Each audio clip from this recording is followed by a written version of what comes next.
tahaks teada sinu kõige pöörasemad jaanipäeva lugu, mida sa oma emale kindlasti ei julgeks rääkida.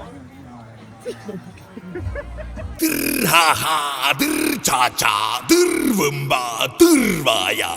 Oleme jõudnud siia Brisbane'i eestlaste jaanitulele. Lähme vaatame nüüd, mida eestlased arvavad nii jaanitulest kui ka sellest üritusest. Mul pole kindaid salli, need jäid mul Rootsi tolli. Kuidas on emotsioonid hetkel? Ainult ülevad. Väga hea, mul on tegelikult paar küsimust ka. Kuidas sa seletaksid austraallasele, mis on jaanipäev? Aasta pikim öö, rahvuslik pidu, toredate mängude, hea söögiga, laheda seltskonnaga. Siis me manustame vägijooke tavaliselt. Ja nüüd südatakse tuleb, taksub läks, talle peakse ei. Ega me siia võitma ei tulnud. Aastas kord see, kui ette tuleb iga kord, sammu serdatud ei. Murumängud peetud oli aeg kehale kosutust anda ja hambad sisse lüüa mahlasesse šašlõkivardasse, jättes ruumi ka lauluoliks. Saime oravakese kommi ja siis blueberry chili.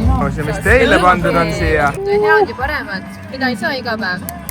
Portsjon on suurepärane, ma olen elevil, tahan maitsta juba neid toite. Ja muidugi, miks mitte, kamba peale ka Vana-Tallinnat mekkida natuke. Jah, jaanipäev. See müstiline aeg aastas, kus öö venib valgusesse ja sõbrad saavad pereks, et maha pidada üks korralik simma nii kodus kui ka võõrsil. Kõik on rõõmsad. Emotsioonid on laes. Kas te hinnas kummulimu meeletakasi? Kas sul on palju sõpru siin täna õhtul?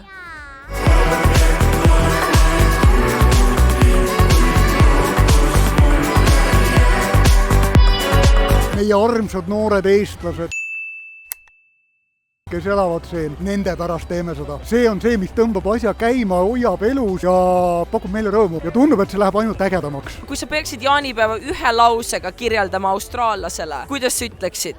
Me austame tuleelementi. Ma olin pörane neid ja sina vaatad.